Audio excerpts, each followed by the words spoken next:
Bonjour! 안녕하세요. 오늘은 관광통역 안내사 17번째 시간, 프랑스어로 면접 가이드 준비하는 시간 가져보겠습니다. 자, 오늘은 또 어떤 주제로 면접을 대비해 볼지 지금부터 시작할게요. 한국어 버전부터 시작하겠습니다.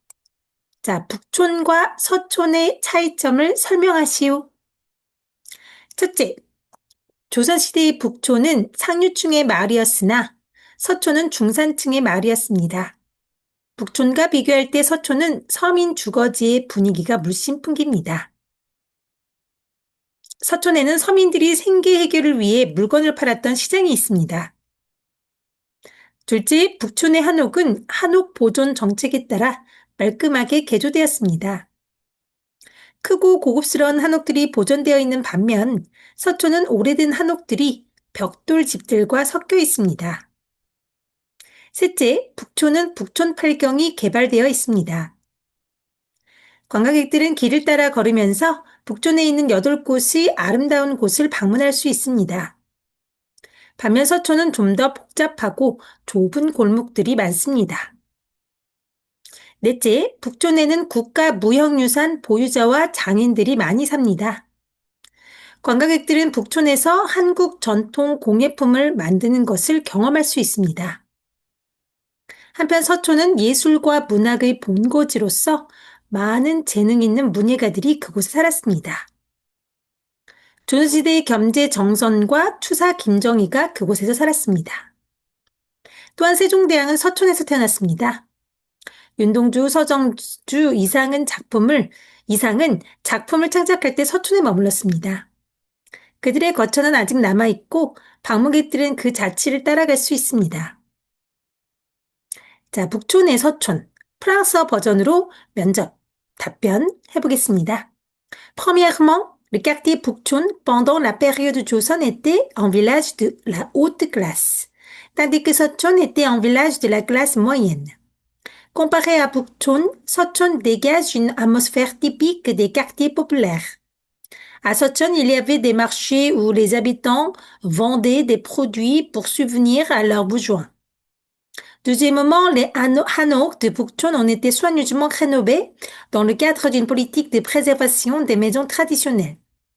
On y trouve de grandes et luxueuses demeures bien conservées, alors qu'à Seocheon, les vieilles maisons traditionnelles sont mélangées à des bâtiments imbriques. Troisièmement, Pukchon possède les 8 sites pittoresques de Pukchon. Un parcours touristique bien développé. Les visiteurs peuvent se promener et découvrir 8 lieux magnifiques du quartier. En revanche, Seocheon se caractérise par un réseau plus complexe de ruelles étroites. Quatrièmement, Pukchon abrite de nombreux détenteurs de patrimoine culturel immatériel nationaux et artisans. Les touristes peuvent y faire l'expérience de la fabrication d'objets artisanaux traditionnels coréens. Seocheon, en revanche, a été un foyer de l'art et de la littérature où vivaient de nombreux artistes et écrivains talentueux. Pendant la dynastie Joseon, 겸재 정선 et 추사 김정희 y résidaient. De plus, le roi Sejong y est né. Les poètes Yoon Dong-ju, Seo Jong-ju et Yi Sang ont séjourné à Seocheon lorsqu'ils créaient leurs œuvres. Leurs anciennes demeures existent encore aujourd'hui et les visiteurs peuvent suivre leurs traces. 다음 질문, 안동에 있는 관광지를 소개하시오. 화해 만송마을은 안동에서 가장 유명한 곳 중 하나입니다. 풍산 류씨의 자손들이 유교적인 전통을 지키면서 그곳에 살았습니다. 하회라는 말은 물이 돈다는 뜻입니다. 그 이름처럼 S자 모양의 강이 하회 마을 주변을 돕니다. 또한 산이 마을을 병풍처럼 감싸고 있습니다. 이 자연환경은 배산임수라고 불리는데 산을 뒤에 두고 물을 바라보는 명당입니다. 이것은 풍수 사상 중의 하나입니다. 이 아름다운 경치와 잘 보존된 전통 덕분에 하회마을은 2010년 유네스코 세계유산에 등재되었습니다. 안동하회 민속마을은 한국 전통탈춤에서 사용되어 온 하회탈의 본거지입니다. 하회 별신굿은 가장 유명한 탈춤 중 하나입니다. 관광객들은 안동 국제탈춤 페스티벌에서 다양한 전통 탈춤을 볼 수 있습니다. 도산서원 또한 안동에서 꼭 가봐야 할 곳입니다. 이곳은 유학자들을 위한 교육기관이었습니다. 이왕은 조선시대의 훌륭한 성리학자였습니다. 그의 제자들이 이왕의 업적을 기리기 위해 이곳에 도산서원을 지었습니다. 자, les sites touristiques d'Andong. Le village folklorique de Hawe est l'un des endroits les plus célèbres d'Andong. Les descendants du clan Ryu de Pungsan y ont vécu en préservant la tradition confucéenne. Le nom Hawe signifie l'eau qui tourne. Comme son nom l'indique, une rivière en forme de S entoure le village. De plus, les montagnes enveloppent le village comme un paravent naturel. Ce cadre naturel est appelé Pesanimsu, ce qui signifie une montagne derrière et de l'eau devant. Une configuration considérée comme idéale selon les principes du Pungsu, les géomancies coréennes. Grâce à ce paysage magnifique et à la bonne conservation de ses traditions, le village de Hawaii a été inscrit en 2010 sur la liste du patrimoine mondial de l'UNESCO. Le village folklorique de Hawaii est également le berceau du masque de Hawaii utilisé dans les danses traditionnelles coréennes. Le Hawaii Pyeolsingut Dallori est l'une des plus célèbres danses masquées du pays. Les visiteurs peuvent admirer différentes formes de danse masquées traditionnelles lors du Festival international du masque d'Andong. Le Dosanseowon est également un lieu incontournable à Andong. C'était un établissement d'enseignement pour les lettrés confucéens. Yi Hwang, un grand penseur néo-confucéen de la dynastie Joseon, y enseigna ses disciplines à ses disciples ont construit le 도산서원 pour honorer sa mémoire et ses réalisations. 다음 질문, 양동마을의 특징을 설명하시오. 양동마을은 경주 북쪽에 위치해 있습니다. 한국의 전통 민속마을 중 가장 규모가 큽니다. 두 문중의 후손들이 500년의 유교 문화와 역사를 보존하면서 살고 있습니다. 경주 손씨와 여강 이씨입니다. 조선시대의 그 두 문중은 서로 경쟁하며 인재를 배출했습니다. 양동마을의 자연환경은 배산임수를 따르는데 산을 뒤에 두고 물을 바라보는 명당입니다. 문화유산, 국보와 민속 자료들도 많이 보유하고 있습니다. 오타입니다. 영국의 찰스 황태자가 이곳을 방문해서 더 유명해졌습니다. 양동마을은 2010년 유네스코 세계유산에 등재되었습니다. Le village de Yangdong. Le village de Yangdong est situé au nord de Gyeongju. C'est le plus grand des villages folkloriques traditionnels de Corée. Les descendants de deux grandes familles vivent encore aujourd'hui, préservant plus de 500 ans de culture et d'histoire confucéenne. Le clan Son de Gyeongju et le clan Yi de Yeogang. Pendant la dynastie Joseon, ces deux lignées se faisaient concurrence tout en formant de nombreux érudits et personnalités remarquables. Le cadre naturel du village de Yangdong suit le principe du Pesanimsu, c'est-à-dire avoir une montagne à l'arrière et de l'eau à l'avant, considéré comme un emplacement idéal selon la géomancie traditionnelle coréenne. Le village abrite de nombreux biens culturels, dont des trésors nationaux et objets folkloriques d'une grande valeur historique. Le village a gagné encore plus de renommée après la visite du prince Charles du Royaume-Uni, grâce à son environnement naturel harmonieux et à la conservation exceptionnelle de ses maisons traditionnelles, le village de Yangdong a été inscrit en 2010 sur la liste du patrimoine mondial de l'UNESCO. 안압지에 대해 설명하시오. 안압지는 경주 국립공원에 있는 인공호수입니다. 삼국사기 기록에 따르면 안압지는 신라시대의 문무왕에 의해 지어졌습니다. 신라 사람들은 아름다운 오타입니다. 정원을 만들기 위해 많은 노력을 했습니다. 그들은 작은 산을 만들고 꽃을 심고 보기 드문 새와 짐승들을 거기에 키웠습니다. 그리하여 안압지는 궁궐 안에 있는 이국적인 정원이 되었습니다. 1975년에 발굴 작업이 시작되었습니다. 연못에 물을 빼내고 인부들은 많은 보물과 유물들을 발견했습니다. 또 물 아래 커다란 구형의 물체 3개를 발견했는데 그것은 연못 안에 3개의 섬이 있다는 것을 증명했습니다. 연구 결과 역사 기록들을 바탕으로 안압지는 복원되었고 한국에서 가장 아름다운 관광지 중 하나가 되었습니다. 현재 공식 명칭은 경주, 동굴과 월지로 사적으로 등재되었습니다. Expliquez le jardin 안압지. Anapti est un étang artificiel situé dans le parc national de Gyeongju. Selon les chroniques des trois royaumes Samguk-sagi, il a été construit à l'époque du royaume de Silla par le roi Mumu. À cette époque, les habitants de Silla faisaient de grands efforts pour créer un jardin royal splendide. Ils avaient érigé des petites collines, planté des fleurs et élevé des oiseaux et des animaux rares. Ainsi, Anapti était devenu un jardin exotique situé à l'intérieur du palais royal. Les fouilles archéologiques ont commencé en 1975. Quand on a vidé l'étang, les ouvriers ont découvert de nombreux trésors et artefacts anciens. Sous l'eau, ils ont trouvé trois grandes structures sphériques, ce qui a prouvé qu'il y avait à l'origine trois îlots dans l'étang. Grâce aux recherches historiques, le site a été restauré fidèlement et il est devenu aujourd'hui l'un des plus beaux sites touristiques de Corée. Son nom officiel actuel est Donggun et Wolji de Gyeongju et il a été inscrit comme site historique national. 석굴암의 과학적 원리에 대해 설명하십시오. 석굴암은 신라 시대의 발전한 문화와 과학을 보여줍니다. 또한 그것은 신라 사람들의 종교적인 열정의 산물입니다. 석굴암은 세계에서 유일한 인공 석굴입니다. 거친 화강암을 아름다운 석굴과 자유로운 불상으로 조각하는데 40년이 걸렸습니다.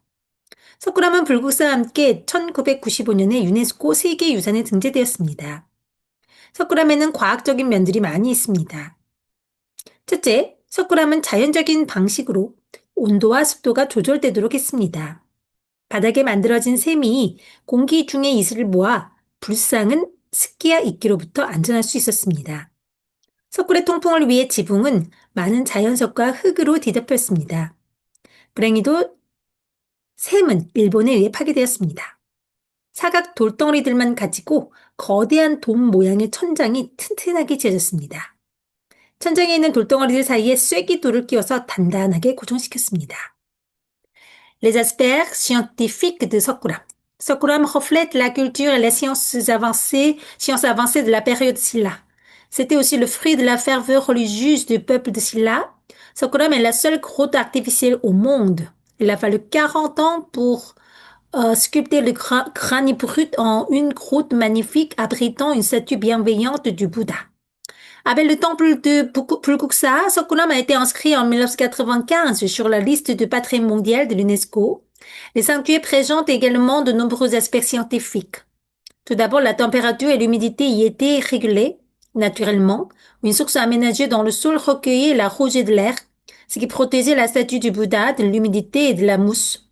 Pour assurer la ventilation de la grotte, le toit était recouvert de nombreuses pierres naturelles et de terre. Malheureusement, la source a été détruite pendant la domination japonaise. Malgré cela, la voûte en forme de dôme avait été construite solidement uniquement avec des blocs de pierre carrés. Les bâtisseurs avaient inséré des pierres en coin entre les blocs de la coupole afin de les maintenir fermement en place. 이어서 팔망대장경의 과학적 원리에 대해 설명하시오. 고려시대에 만들어진 우리나라 유네스코 세계기록유산인 팔만대장경은 700년이 넘게 원형의 모습을 그대로 간직하고 있습니다. 그 비밀은 자연적으로 온도와 습도를 조절하는 통풍장치에 있습니다. 판전을 보관하는 수다라장은 바람이 잘 통하는 일자형 목조 건물입니다. 판전벽의 살창은 위창은 작게, 아래창은 크게 설계되었습니다. 그래서 습하고 무거운 공기가 아래창으로 원활하게 빠져나가게 하기 위해 만든 매우 과학적인 장치입니다. 해이사에 있는 이 팔만대장경은 고려시대의 몽골의 침입으로부터 나라를 보호하기 위한 염원이 담긴 매우 역사적인 기록물입니다. Les aspects scientifiques du Tripitaka Coreana. Le Tripitaka Coreana, inscrit au registre mémoire du monde de l'UNESCO, a été créé pendant la dynastie Goryeo et a conservé son état d'origine pendant plus de 7 siècles. Les secrets de cette préservation résidaient dans un système de ventilation ingénieux qui régulait naturellement la température et l'humidité. Le bâtiment où les plaques sont conservées, appelé Sudarajang, était une construction en bois en forme de ligne droite, conçue pour laisser bien circuler le vent. Les murs du pavillon étaient percés de fenêtres à treillis. Celles du haut étaient petites, tandis que celles du bas étaient plus grandes. Ce dispositif avait été conçu de manière très scientifique afin de permettre à l'air humide et lourd de s'échapper facilement par les ouvertures inférieures. Le Tripitaka coréana conservé au temple Heinsa représentait un document historique d'une importance exceptionnelle contenant les prières et les espoirs du peuple de Corée pour protéger le pays contre les invasions mongoles. 석가탑과 다보탑을 비교하시오. 석가탑과 다보탑은 신라시대 예술의 정수로 여겨집니다. 석가탑은 단순하고 기본적인 디자인을 가진 대표적인 석탑인 반면에 다보탑은 섬세한 구조와 장식을 가진 특별한 유형의 탑입니다. 석가탑의 아름다움은 완벽한 균형에서 옵니다. 3층 석탑은 균형감과 안정감을 만듭니다. 한편 다보탑의 아름다움은 다양한 모양의 돌들과 세련된 장식에서 옵니다. 돌을 자유자재로 다루었고 틀에 얽매이지 않은 모양으로 조각했습니다. 4개의 돌계단, 서쪽을 바라보는 사자와 돌로 된 난간들이 있습니다. 신라 사람들은 이 대조적인 탑을 불국사 대웅전 앞에 마주보게 두었습니다. 다보탑은 동쪽에, 석가탑은 서쪽에 있습니다. 이 두 탑은 법화경의 내용을 형상화한 것입니다. 불경 속에서 과거의 부처인 다보 부처는 현세의 부처 석가모니에게 나타나 부처님의 말씀이 옳다는 것을 증명합니다. 다보 부처는 다보 석탑 안에 가부좌를 틀고 앉아 석가모니에게 들어와 앉기를 청하는데 이 불경의 내용을 형상한 것이 다보탑과 석가탑입니다. 불국사 석굴암을 비롯한 이 모든 걸작들이 불교를 향한 신라인들의 열정과 예술적 감각에서 나왔다는 사실이 그저 놀랍습니다. Les pagodes de Sokatap et de Tabotap. Les pagodes de Sokatap et de Tabotap sont considérés comme des chefs-d'œuvre de l'art de la période Silla. La pagode de Sokatap représente un modèle typique de pagode en pierre au design simple et puré. Tandis que la pagode de Tabotap se distingue par sa structure complexe et ses ornements raffinés, la beauté de Sokatap réside dans son parfait équilibre. Ces 3 étages créent une impression d'harmonie et de stabilité. Quant à Tabotap, sa beauté vient de la variété de ses formes et de la finesse de ses décorations. Les artisans de Silla ont su sculpter la pierre avec une liberté remarquable, sans se laisser enfermer dans des formes rigides. On y trouve 4 escaliers de pierre, un lion tourné vers l'ouest et des balustrades également en pierre. Les Sillanais ont placé ces 2 pagodes contrastées face à face devant la salle principale du Bulguksa, Tabotap à l'est et Sokatap à l'ouest. Ces 2 tours symbolisent l'enseignement du Sutra du Lotus. Dans ce texte bouddhique, le Bouddha du passé, Prabhutaratna, le Bouddha aux 13 heures, d'abord en coréen, apparaît devant le Bouddha Shakyamuni, le Bouddha du présent, pour attester la vérité de ses paroles. Prabhutaratna est représenté assis en position de lotus à l'intérieur de la tour des 13 heures et invite Sakyamuni à venir s'y asseoir à ses côtés. Les pagodes Tabotap et Sokatap illustrent donc cette scène du sutra. L'ensemble de ces chefs-d'œuvre, dont le Bulguksa et les grottes de Sokuram, témoignent de la passion des Sillanais pour le bouddhisme et de leur sens artistique exceptionnel, un héritage véritablement admirable. Les Sillanais ont placé ces 2 types. 자, 다음 내용으로 넘어갑니다. 첨성대에 대해 이야기하시오. 첨성대는 경주의 천문학 건축소입니다. 선덕여왕 시대에 만들어졌으며 이탈입니다. 동양에서 현존하는 가장 오래된 관측소이며 국보로 지정되었습니다. 첨성대는 천문학 관측과 점성술을 위해 사용되었던 것으로 추정됩니다. 첨성대는 한국어로 하늘을 바라보는 탑을 의미합니다. 안에 빈 공간이 있는 원통 모양으로 지어졌으며 탑은 362개의 화강암으로 만들어졌는데 그것은 음력에서의 1년인 362를 나타냅니다. 탑의 가운데에 창문이 있으며 창문 아래로 12층의 돌이 있고 창문 위로 12층의 돌이 있습니다. 바닥에는 12개의 밑돌이 사각형으로 놓여 있습니다. 이 12세트는 1년의 12달을 의미합니다. 첨성대가 만들어진 후 천문학의 기록들이 더욱 늘어났고 더 정확해졌습니다. 첨성대는 신라 왕국의 우수한 과학을 보여줍니다. L'Observatoire 첨성대. 첨성대 est un observatoire astronomique situé à Gyeongju. Il a été construit sous le règne de la reine Sondok et constitue l'observatoire le plus ancien encore existant en Orient. Il a été désigné trésor national de la Corée. On pense que 첨성대 servait à la fois à l'observation astronomique et à la pratique de l'astrologie. En coréen, 첨성대 signifie la tour qui observe le ciel. La structure est cylindrique et creuse à l'intérieur. Elle est constituée de 362 blocs de granit, nombre correspondant aux 362 jours de l'année lunaire. Au centre de la tour se trouve une ouverture rectangulaire située entre 12 ensembles de 12 rangées de pierres, 12 en dessous et 12 au-dessus. À la base, 12 pierres carrées forment le socle. Ces groupes de 12 représentent les 12 mois de l'année. Après la construction du Chomsongde, les observations astronomiques se sont multipliées et sont devenues plus précises. Cet édifice témoigne du haut niveau scientifique atteint par le royaume de Silla et de l'intérêt profond que ses habitants portaient à la connaissance du ciel.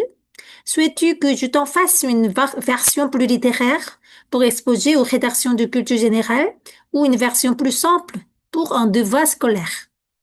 국보와 보물의 차이점을 말하시오. 보물과 국보의 차이점은 그 가치에 매긴 등급에 있습니다. 중요한 유형 문화 유산은 보물로 지정됩니다. 만일 그 보물이 유일무이하고 충분히 가치가 있다면 국보로 지정됩니다. 보물이 국보가 되려면 몇몇 기준들을 통과해야 합니다. 국보는 역사적, 예술적 또는 학술적인 가치를 지녀야 합니다. 또 아주 오래된 연대의 것이거나 그 시대를 대표하는 것이어야 합니다. 이 외에도 디자인과 기술의 훌륭함과 희소성, 저명한 인물과의 연관성에 따라 국보가 지정됩니다. 그동안 문화유산 지정번호가 문화유산의 가치를 의미한다는 오해가 있었습니다. 이 번호는 일제강점기 때 조선총독부가 붙인 것입니다. 새로운 문화유산법 시행에 따라 이 지정번호를 오늘날 모두 삭제했습니다.